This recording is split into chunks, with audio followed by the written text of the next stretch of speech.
Deep in the ocean, an orca pod is on the hunt. But these aren't your average orcas.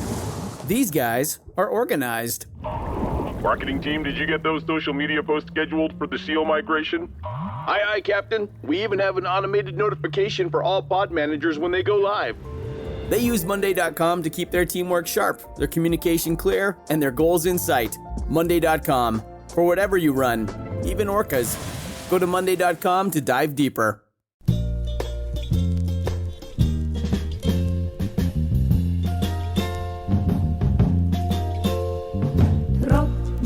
Regen auf mein Kopf.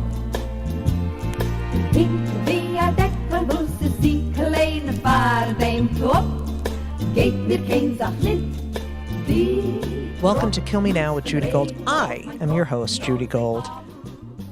And this week we have part 2 of my interview with the extraordinary, the incredible Sally Frishberg, who survived the Holocaust, came to America at 13. Her daughter, Leslie, who you will also hear on the podcast, is a very good friend of mine, Leslie Wolfowitz. I think that last week, part 1, and this week, part 2, are my most important episodes I've ever recorded. Because as anti-Semitism rises, we need to hear these stories. And so I'm so proud to have her on. Also, this week I'm in LA for the Netflix Is a Joke Festival. So Friday, May 6th, I am at the Elysian Theater. I don't know how many tickets are left. At 7 p.m. So if you live in the LA area and you write to me and say, oh my God, when are you coming to LA? Well, I'm here this week for the Netflix Is a Joke Festival. Saturday at the Greek Theater for the Standout comedy special. I mean, there's a lot going on. Take the time to please listen to this part 2 of this podcast. It's so important. Enjoy. How far would you go each night? And did you have a compass? Far? Did you know which direction? No, we didn't know where we were going. Except my father kept aiming west. I don't know. I used to say, what did I know? But what did I know? So anyway, we kept doing this and doing it. And I think we spent the rest of the summer doing. How many months do you think? I think it was spring through the end of summer. Right. Fall. Right. And then it started to get cold.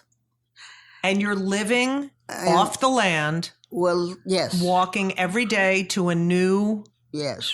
We wash our faces and hands in a little body of water. And in your mind, are you wondering, why do we have to do this? Not only in our minds, I used to ask my mother, Mommy, who's in our house? And she'd say, I don't know. I don't think anybody's there. And I'd say, well, if nobody is there, why can't we go back home? And she'd have to explain to me. Awful. Yeah, that's how we lived. And the weather kept getting colder. And for a time, you can live with it. But it gets harder and harder. And when it was getting pretty hard, it was still fall, not winter. We realized that we won't make it. This can't last. Right. And Poland is a cold country. Oh yeah, like Russia. Europe, you're right. Yeah. Really. And as a result of this realization that we won't make it this way, we started considering going to the Germans and, to the train, going to the train station. We give up. We give up. Right. You win. Yes, we can't do this. Right. Okay. But you know that if you give up, you're going to die. Yeah. So you don't rush. You sort of delay. And then one night, as we are considering delay, and we hear a whistle. And in my mind, that whistle is a magic whistle. But the truth is that whistle is from Mr. Grocholski, the man whose picture you saw. Who rescues them. Yeah. And my mother and my uncle, who knew him from childhood. No, really? Yeah. Yeah, he was their neighbor. And when he was a little guy, he lost his parents. That was very common, losing parents when you were young. And when he lost his parents, his aunts and uncles used to come and take the younger ones. But these, Mr. Grocholski had a sister, Kasha. My mother always talked about her friend Kasha. I didn't know who Kasha was. Right. Well, she was the older sister. And he and Kasha were living alone in the little house. And the aunts and uncles didn't pay come. attention to them, No. yeah. They, I guess, felt they're old enough. Let them. And they weren't old enough. They were children, after all.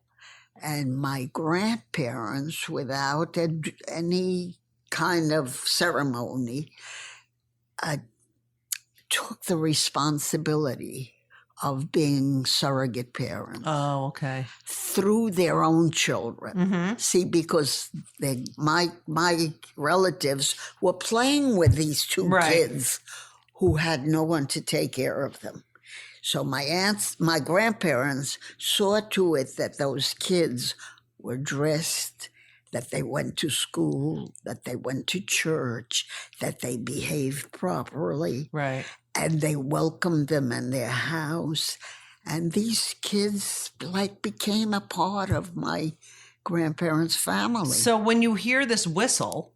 So when my uncle and my mother hear the whistle, they say, "That's our whistle." Because all the kids were using it. See, this was the kids' way of communicating. It was their telephone in the back. Right.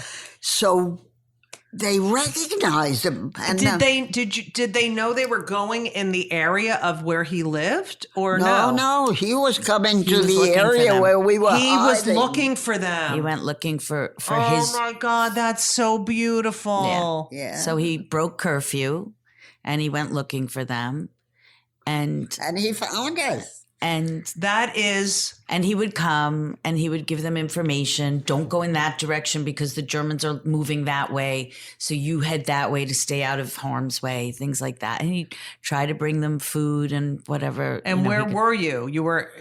We were... Still in the... There's not much room to Right. go.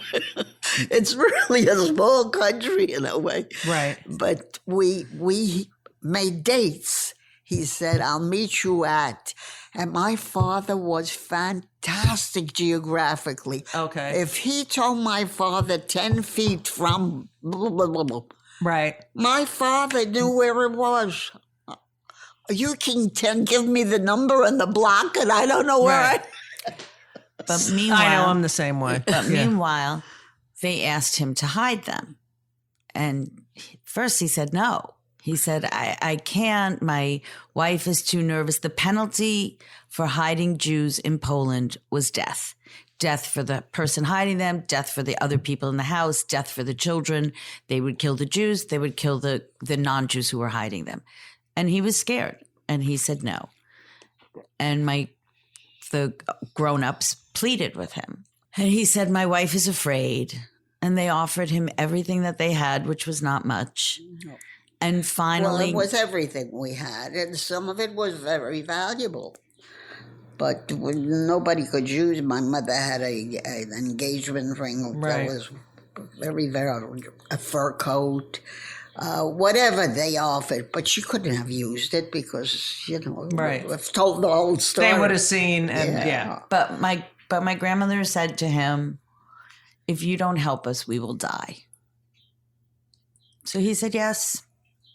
So one night in the dark, Right. go ahead, pick But it up. before he could do anything, he had a wife to contend with. When we came After he said yes. Yeah. No, he got her permission first. Yeah. Before he could agree, she used to demand that he get rid of those Jews that he not go visit us, that he have nothing to do with us, because she spent nights crying when he was late. Right. And she would say to him, who's more important, the Jews or your family? And he said to her, it had nothing to do with importance. Right. He said, they're human beings and they were very good to me, and therefore I have to. And he kept insisting. And then one night she said to him, this is it. You must make a choice. You can't have both. Either you choose your family and stay with us, or you go to your Jews. And he said, I can't make that choice. And she said, why not? And he said, you won't understand. And she said, try me. Tell me why. What is it that drives you this way? And he said to her, because when I needed them, they were there for me. And now they need me. And I'm going to be there for them. Oh. Mm. And she said to me, she was now she was all worked up emotionally. She said, and I understood and I knew what he meant. And I said to him, I'll help. Wow.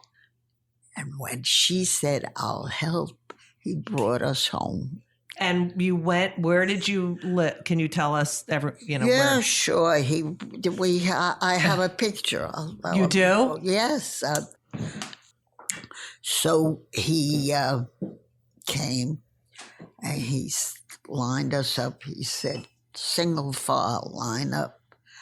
You may not utter a word and you may not make a sound. Silence. The mommies must crush the sound of the babies, because my baby sister and my cousins, the baby in their family, those were too little. They didn't understand quiet. Right. He said, you must not allow them to make a sound. Right. And we agreed to everything, of course. And he lined us up single file. And he walked us, and we had no idea where to. I was wondering if he was walking us to the Germans. As a little girl, I understood that that was. And we walked and walked and walked, and we arrived at his little farmhouse, small, modest, and the door was opened. And a lamp was held up, and we went through the door, up. And when this initial group of two families was up, we discovered that we were in the attic.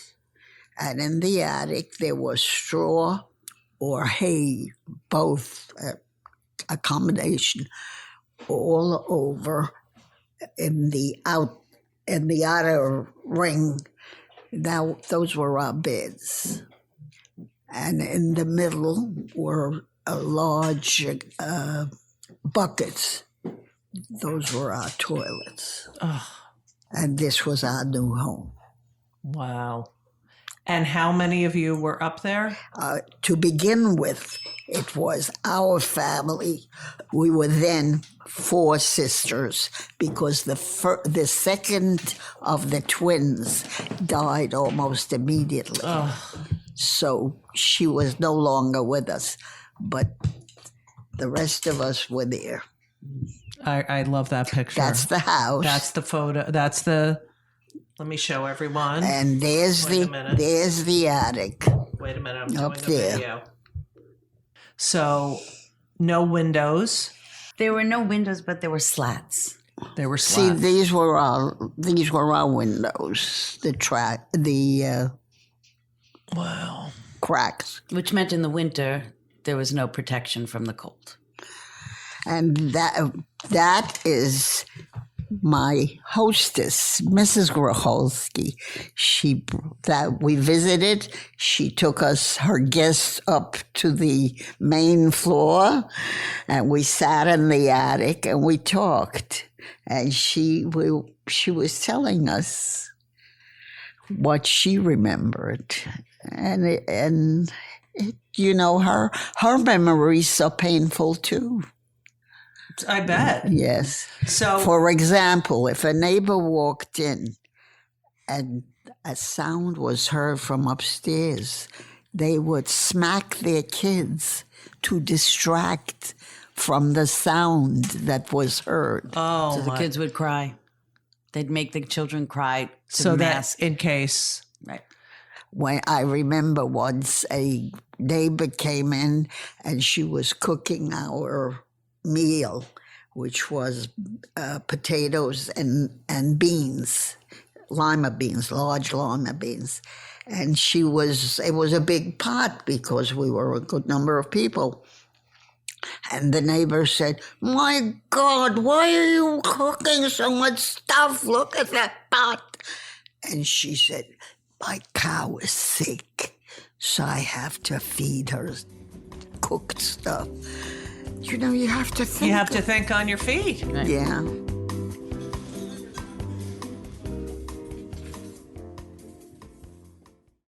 This episode is brought to you by Progressive Insurance. Fiscally responsible, financial geniuses, monetary magicians. These are things people say about drivers who switch their car insurance to Progressive and save hundreds. Visit Progressive.com to see if you could save. Progressive Casualty Insurance Company and Affiliates. Potential savings will vary. Not available in all states or situations. So you're up there. There's a bucket and there's hay. Yes. And you can't make any noise and not a sound. The slats of the wood is the only sunlight you ever experience. There's no heat. And the wind whips through. And you're sitting there for 2 years. Is that correct? 2 years. And sometimes some of the men sneak down to get something to increase our food. And my father is one of those men, and he goes every night, or not every night, but as often as possible to get whatever he can. To get like fruit or whatever. He goes back to his town and knocks on doors, and people give him things. Wow. That is so dangerous. Of course, terrible. But he does it. And one night, I remember distinctly, one night, in the early morning, some of the fowl make sounds, and they're not making the sounds. And I'm listening because I expect my father will come any minute, and he's not. And they're not making the sounds. And I'm certain that something happened to him. Yeah. And in the end, he did come. Oh. They made the sounds. Right. He did come.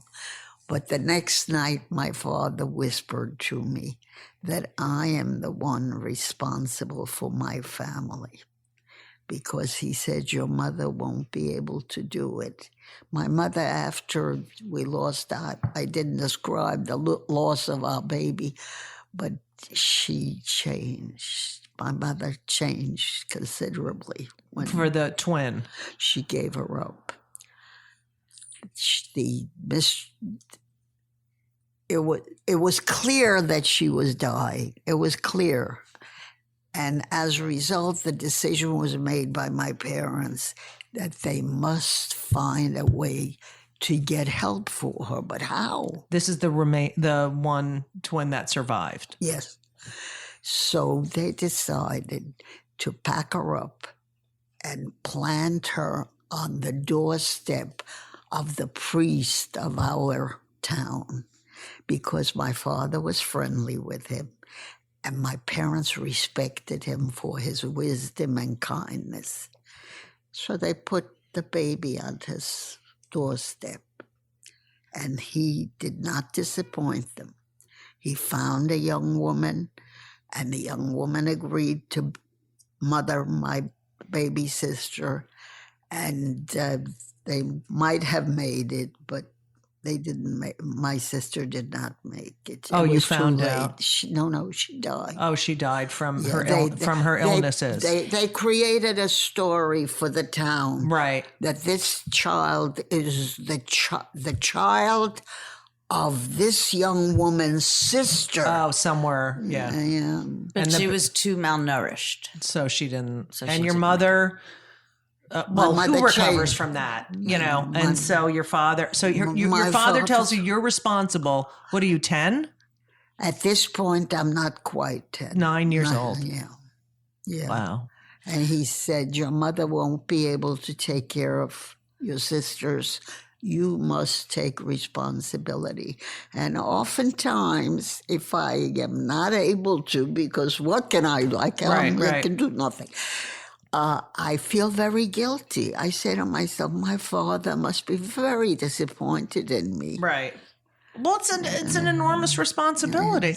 So I know my mother's very disappointed in me as well. I'm disappointed in you too. But wait, I want to add one thing Okay. that was a part of the story that I don't think you included that's very meaningful to me. So they go into the attic and there are 4 adults and 7 children, and the conditions are very bare, and there's not really a lot of food because, Right. and the farmer is always looking for information. And at some point he comes to my grandparents and he says, your 4 brothers are hiding in the forest and they're really suffering. These are the 4 brothers who are between the age of like 18 and 22. Okay. So, and they're really Pictures suffering. there. And the family begs him to bring the 4 brothers into the attic with them. And he says, I can't. He said, this is already risky. And if we're caught, we'll all be killed. And my wife is ready to, she's so nervous. She can't even. She had a nervous breakdown. While they were hiding there. So he said no. But every time when he comes up with his little pot of food and he empties their chamber pot, they would beg him, please bring them in. Please bring them in. I mean, it's winter and they're freezing in the forest. And they say, please, please, we won't ask you for extra food. We'll make space for them up here. Please, please, please. And one night he says yes. Oh, Well, because my mother made him a promise. She said, Stashik, you don't have to be afraid because you are protecting God's children and God will protect you. Big promise. But anyway, he went and he found them and he brought them into the attic with them. And so that's how the Gracholskis hid something like 15 Jews in their attic for 2 years. and so you're there for 2 years. You have no privacy. You can't speak to one another. What do you do? How do you? I daydreamed. I'm a great daydreamer even today. I can sit in the car, my husband will drive, and he'll say, why are you so quiet? I'll say, I'm not quiet, I'm daydreaming.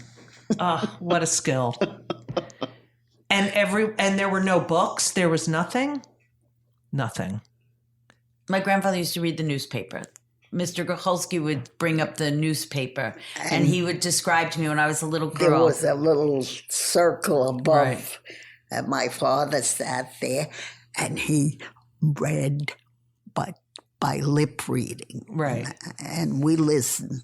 I didn't understand, but the adults. And did the days drag on? And endlessly. Endless. But then they were slowly starving. So now they didn't even have energy.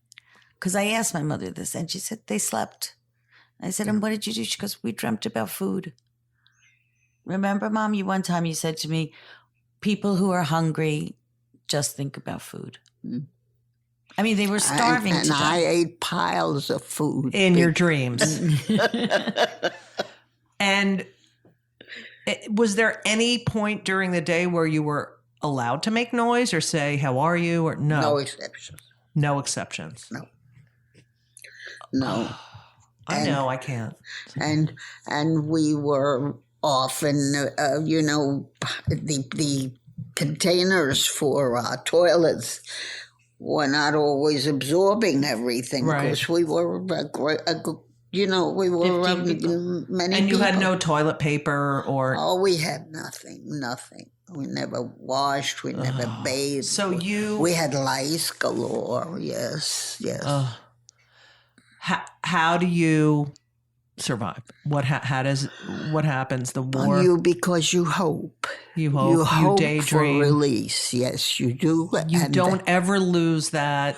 No, you don't. You don't want to give up life, and therefore you keep hoping. And if you're lucky, you make it. And we made it.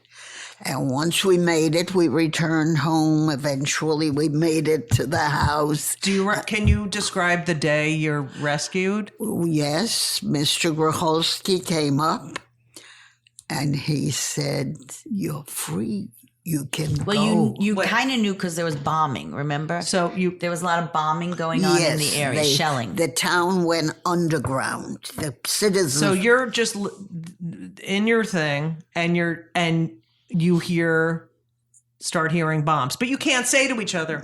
No. We knew what they were bombs. We knew. Okay. Remember, we got the newspapers. Yes. And my father knew the geography so well that he knew within a mile where they're bombing. He was fantastic. Brilliant. So anyway, Mr. Gracholski finally returns with his family to the house because it's safe now. They had fled during the bombing. The Gracholskis took their children. How long had they fled? For days. And when he... Did you know they were gone? Oh, yeah. Okay. Silence reigned. Right. Yeah. But he had 4 children. They made a racket, you know. Right. So he returns, and when he puts them to bed and everybody's asleep, he comes out. "You're free. You can go. The Russians are here." What do you do? Let's go. We couldn't go. If you don't use your legs for 2 years, they don't work. So we figured it out. We crawled. And he told us exactly where to encounter the Russians, what the shortest path was, and we crawled over there. You all crawled on your hands and knees. So how did you get downstairs? You crawled down. He helped. He helped you get down. And what did your body feel like? We were weightless. We had lost all the weight. And you were wearing the same outfit. Yes. That you had put on 2 years before. Yes, filled with lice. He put us on the ground. Had you grown? No, we didn't grow. Wow. When we came to school and they measured us, they said, "That can't be." They added feet. We were too short.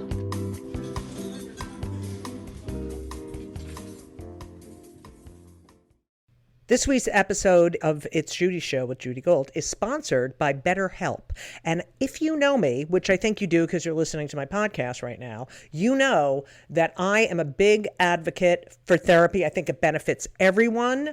I think there's so many people who need it, who don't partake. It is so important for your emotional health and well-being. Therapy is fantastic. It is in every stretch of the imagination. And if you're thinking of starting therapy, please do it. But please give BetterHelp a try. It is entirely online. It's designed to be convenient. It's flexible. It suits your schedule. You fill out a brief questionnaire to get matched with a licensed therapist, and you can switch therapists anytime for no additional charge. I have switched therapists in my life. I've had many, many therapists, and sometimes it's not a great fit for you, but don't give up. Therapy is beneficial. You can learn about yourself. You can process and just be emotionally healthy. I'm telling you, do it. BetterHelp is great because, when I used to schlep to my therapist's office, it was so annoying. You have to do it and you sit there and you wait. And then I'm telling you, doing it online is fantastic. And BetterHelp is amazing. I know a lot of people have used it. So if you're thinking about therapy, go to betterhelp.com. Let the gratitude flow. This is gratitude month, people. So you need to let the gratitude flow with BetterHelp. Visit betterhelp.com/JudyGold, JudyGold, today, and you will get 10% off your first month. That's BetterHelp, HELP.com/JudyGold. You're welcome. So you crawled, Yes. and then I think, and now I think I'm falling asleep because it's nighttime. Right. We've been crawling, we're tired. We wind up on the wagons of the farmers who are beginning their early work because farmers start early. right. And when we tell them where we're from, they deliver us there to our town because all of a sudden we're in the middle of our town and we didn't walk. Right. So the whole town came out to greet us. And they were applauding. And They were applauding. Yes. And you went to your house? Yeah. Was it still there? It was much diminished, but it was there. And had they taken everything out of it? Everything was destroyed and used. And because it was wartime, people didn't have fuel, so Right. they burned the furniture. It was awful. But we're home. And we're going to make an adjustment, and we're going to make life real again, and blah, blah, blah, blah, blah. Well, a few months after, we get a visit, and the visitors say, the three young Polacks, and they say, "You're Jews. We don't want any Jews in Poland. Go back where you came from. Go to Palestine, you dirty Jews. If you stay here, we'll kill you." And by now we had heard that this was actually happening. They were killing survivors. These are now Hitler's dead. Yes. These are Poles. These are just Polish people Yes. who still believe. They've learned their lesson. Right. And they believe it. Do something. They were indoctrinated. Yes. And so at this point, your father is like, "We're out of here." Well, yeah, my father says they mean it. And you know, we got confirmation of this. In a moment, I'll tell you. But in the meantime, yes, we decide we're leaving Poland. Where are we going? We have nowhere to go, no money, nothing. We went to the fields and we walked. Again. And we walked from country to country.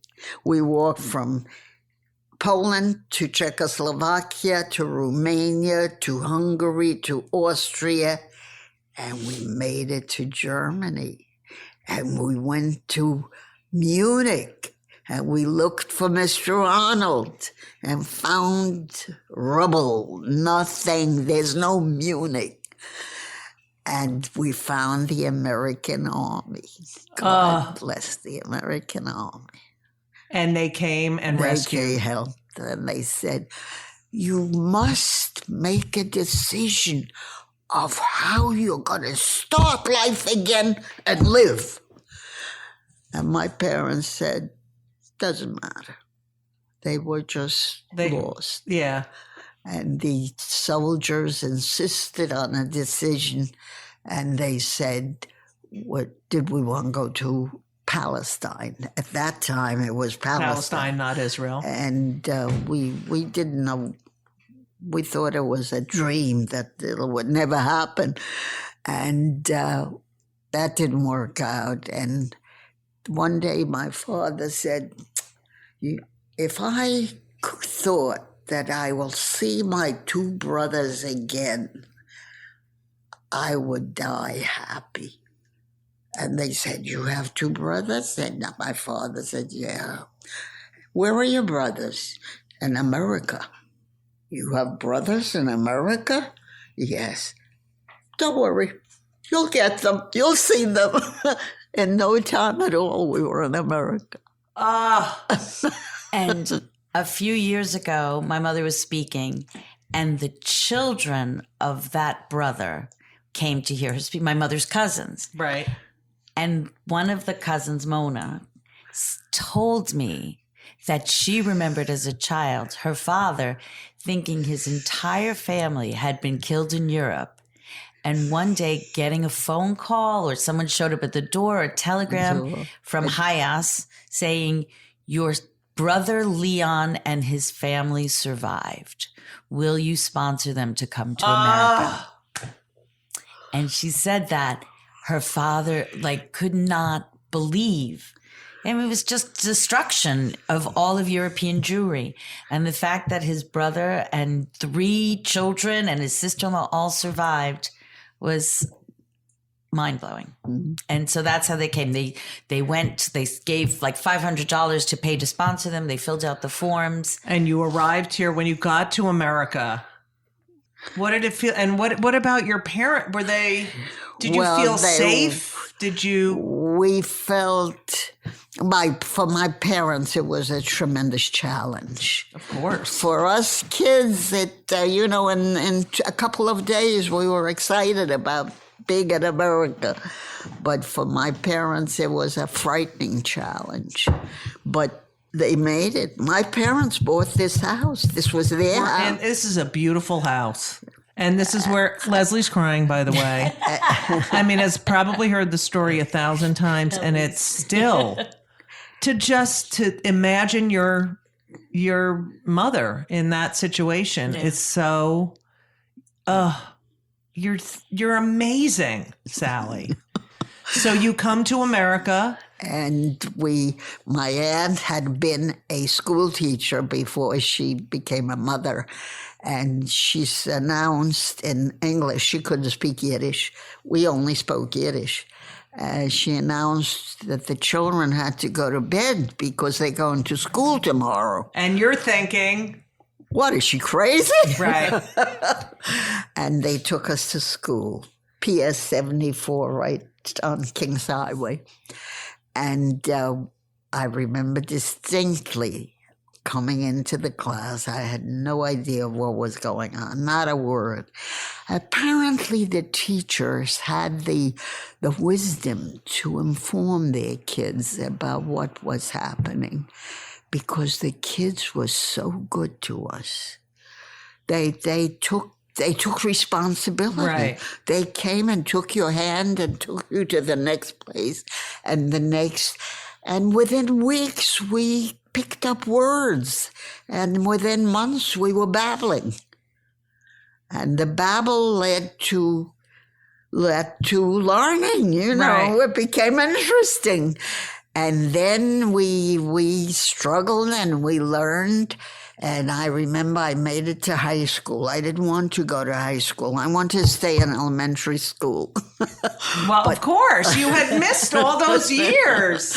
But they said, no, sorry. And you're too smart, Sally. So I went to high school. And in high school, they discovered that I didn't know math at all. I didn't know you how know it what? was.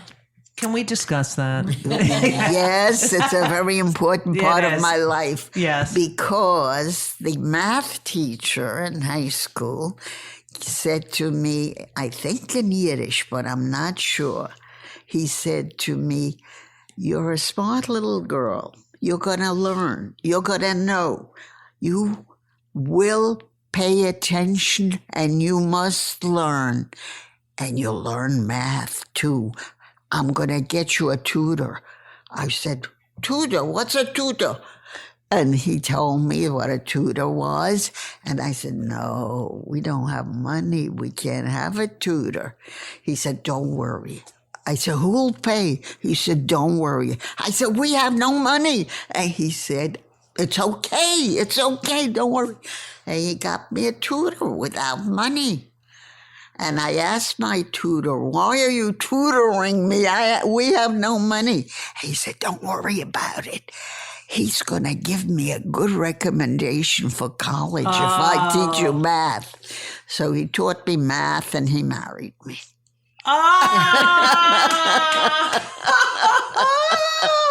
And you married each other. We've been married 67 years. And you know, I often say that the things that seem like the worst thing, like when I heard that I couldn't learn math, that means I can't go on to school because I can't make college, I can't do anything. So I felt very depressed about it, and I foresaw myself as being an old, unemployed person. And it turned out to be the best thing of my life. That ever happened. Yeah. Verschert. So, did your parents ever feel 100% safe once they got here? My parents were good, but not my mother. Right. No, she never got over. How can you? So my husband, who loved my mother, says often that she was damaged. Right. But I'll tell a story. When Kennedy was assassinated, I was a little girl, and my mother was walking on Avenue J, the shopping avenue near the house, 2 blocks away. And I was in the stroller because I was about a year, and my brother was walking. He's 2 years older, so he's walking on the side of the stroller. And my mother hears on the radio that the president has been assassinated. And we live in this house together with my grandparents. So my mother runs home, and there's my grandmother waiting at the front door. And she said to my mother, this is 1963, and my family came to the United States in 47. And she said to my mother, what will become of us? Wow. Because she thought her reality was that another Hitler was going to take over. Or there's just going to be rioting in the streets, and who's going to, what will become of us? So did they ever feel safe? I mean, I knew them very, very well because they lived until I was in my 20s. I think they felt safe. We didn't grow up in a household filled with anxiety or anything, but there always was this awareness. As it is in me. Right. Of course. And it will go to you and to your children. Right. And we should never forget. Right. Ever. And you can't close your eyes. And if it doesn't happen to the Jews, then it could happen to somebody else. Right. And that's why we can't close our eyes. And that's why I can't take my eyes off the battles that are going on. That are going on now. I cannot understand how in a world where we were never going to let a thing like this happen again, this is happening. And I will say kudos to my mother. She has always felt an obligation to serve as a witness because that's part of her way to make sure it doesn't happen again. And that is why I wanted to have you here. And I want to share your story with as many people as I can. Good. And you are, I love you. I love you too. Because you and I work together. We are working together. Right, and Leslie and her daughter is... yes, your daughter and your granddaughter works at the Holocaust Museum. Did I ever mention that to you? No, you? You haven't mentioned it 4,000 times. But you did good. You did good. We have to keep trying. Yes. We have to keep trying. The world is a wonderful thing, but if we let it deteriorate to hell, then it's a terrible sin. Well, I can't thank you enough. You are more than welcome. If you could say anything to these young kids. I say it all the time. I say, I'm here to tell you the truth. And this belief gives me strength because it's important that you know and that you do what needs to be done to prevent those who do harm. I don't think there's any better way. That's the message. That's the message. And don't let it happen. And don't sit back and watch. No. Tikkun. Whatever you can. Yes. Whatever you can, do something. But do something. Don't ignore. Don't neglect. Don't look aside. Right. Yeah. Thank you. You're very welcome. Thank you so much for listening to part 2 of Kill Me Now with Sally Frishberg and her daughter, Leslie Wolfowitz. This was a joy. Not in a joyful way, but it was an honor to be able to interview Sally. What a story. What a fucking story. Kill Me Now is produced by Laura Vogel, edited by Colin Schmaling. This podcast would not be possible without the help of Brittany Jo Sowards.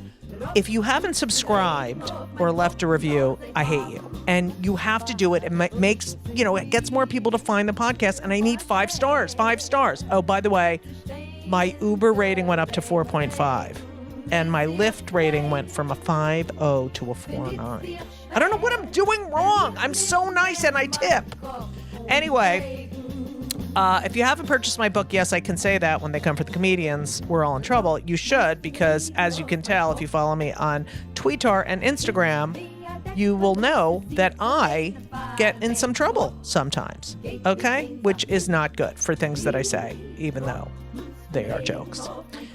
I also want to tell you about a great podcast that I think you're going to love.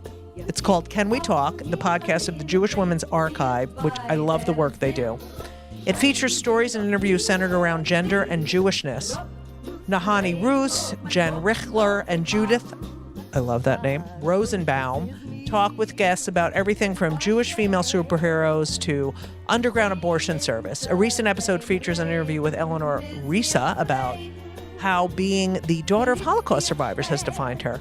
For something a little lighter, in an upcoming episode, you can hear some smart, funny women, including yours truly, sound off on Yiddish words like yenta and other zingers famously applied to Jewish women, of which I am a member of that club. You can find Can We Talk at jwa.org/canwetalk or wherever you get your podcasts. Enjoy. Well, thank you for listening to the end. Whoever's listening to, let me pick my person who listens to the end. Jim Reardon, Riordan, Reardon. Listen, so I'm giving him a shout out for listening to the end because I can't believe you people stay on this thing and listen to the end. I love you for doing it. And I really appreciate it. And we want to keep the podcast going, so you have to tell all your friends about it, okay? Follow me on Twitter, Insta, TikTok. Those are all at Judy Gold, JEWDYGOLD, because I'm Jewish. And it's called a website. Great, Judy. How's that brain coming along? My website, judygold.com. You can find everything out about me. And that's it. It's getting warmer, but, I'd like it to get even warmer. And I pray for peace, even though I don't really pray that much. But, I just can't with the Ukraine. I mean, can you believe it? It's just so awful. I don't know. It's just too much. Anyway, take care of yourselves. Take care of yourselves. Do something nice for someone else. Go hear live comedy. It's so important that we laugh. Thank you for listening. And as we always say, so long.